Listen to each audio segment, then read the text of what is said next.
సోమవారం కర్నూలు కార్మిక కర్షక భవనంలో ఉల్లి రైతుల సదస్సును నిర్వహించారు. ఈ కార్యక్రమానికి ముఖ్య అతిథులుగా ఏపీ రైతు సంఘం రాష్ట్ర ప్రధాన కార్యదర్శి కె ప్రభాకర్ రెడ్డి, ఏపీ రైతు సంఘం జిల్లా ప్రధాన కార్యదర్శి జి రామకృష్ణ హాజరయ్యారు.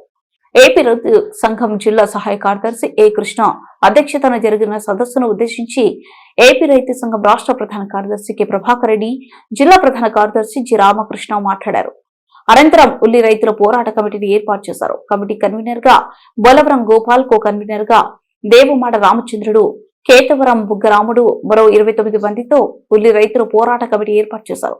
సదస్సు అనంతరం కార్మిక కర్షక భవనం నుండి రైతులు ర్యాలీగా వ్యవసాయ మార్కెట్ వరకు వెళ్లి అక్కడ ధర్నా నిర్వహించారు. మార్కెట్ యార్డ్ కార్యదర్శి జయలక్ష్మి లేకపోవడంతో విజ్ఞాపన పత్రాన్ని గోడకు అతికించారు.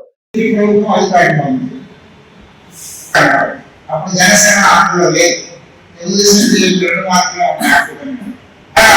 చాలా అన్యాయంగా మొత్తం అయిపోయాడు. సేమ్ ఈ సంవత్సరం ఒక గందరగోళ పరిస్థితి. అసలు ఏం చేయాలి కండిషన్ అప్పుడు ప్రభుత్వం నిర్ణయం చేసుకుని మార్కెట్ రైతులకు, మార్కెట్ లో వ్యాపారం ఇచ్చే ధరకు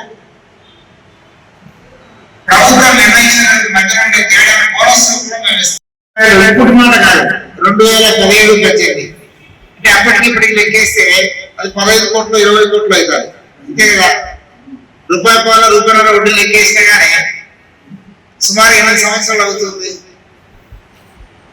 అంటే మేము రైతులను ఆదుకుంటాం.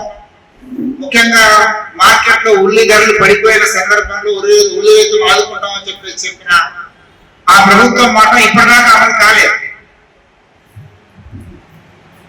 సాధారణంగా ప్రభుత్వం అంటే అధికారంలో ఏ పార్టీ ఉంటుంది సంబంధం లేదు, ప్రభుత్వం అంటే ప్రభుత్వం అంతే. కానీ దురదృష్టం అంటే ఇటీవల కాలంలో కొత్త ఒరవడి ముఖ్యమంత్రులుగా అయ్యే వాళ్ళకు లేదా ప్రభుత్వాలు వచ్చే రాజకీయ నాయకులకు ఒరవడి ఏమొచ్చిందంటే, మా పార్టీ చెప్పిన మాటే మేము అధికారంలో ఉన్నప్పుడు ఇచ్చాము అంటే అది మాత్రం అమలు చేస్తాం, వేరే పార్టీ వస్తే మాకు సంబంధం లేదు అనే ఒక కొత్త ఒరవడి, చాలా అన్యాయమైన ఒరవడిది. ఈ ఒరవడిని ప్రభుత్వాలు అమలు చేస్తున్నాయి. ముందు ఈ ఒరవడి నుంచి ప్రభుత్వాలు బయటపడాలి. ముఖ్యమంత్రులు మారచ్చు కానీ ఐఏఎస్ ఆఫీసర్లు వాళ్ళే ఉంటారు కదా, చీఫ్ సెక్రటరీ వాళ్ళే ఉంటారు, వ్యవసాయ శాఖ కమిషన్ వాళ్ళే ఉంటారు, హార్టికల్చర్ కమిషన్ వాళ్ళే ఉంటారు. అయినా ప్రభుత్వాలు ఇచ్చిన హామీలు, చేసిన నిర్ణయాలు, హామీ కూడా కాదు, ఎలక్షన్ ఇచ్చిన హామీ అంటే ఏమని అనుకోవచ్చు.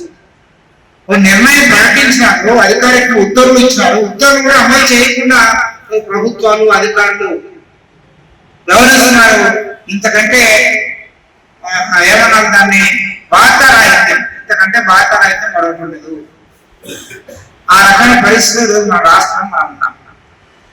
ఉల్లి రైతులు మాత్రమే ఈ రకంగా ఇబ్బందుల్లో ఉన్నారా? మనం ఉల్లి వేసాం కనుక, ఉల్లి వేసి నష్టపోయాం కనుక మనం అందరం ఒక దగ్గర కలుసుకున్నాం. దీనికి పరిష్కారం ఏం చేయాలి, ఏ రకంగా ప్రభుత్వం ఒత్తిడి చేయాలని చెప్పేసి ఆలోచన మనం చేస్తున్నాం.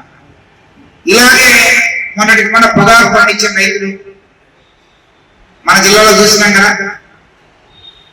సిపిఐ కంపెనీ వాళ్ళు, ఎంఎల్ కంపెనీ వాళ్ళు, రకరకాల కంపెనీల వాళ్ళు కొంటామని చెప్పేసి కొనకుండా రైతులకు ఎగరాగం పెట్టేసి మోసం చేసిపోతే మన రైతుల మీద చొరవ చేసి చాలా పెద్ద ఎత్తున ఆందోళన చేసింది.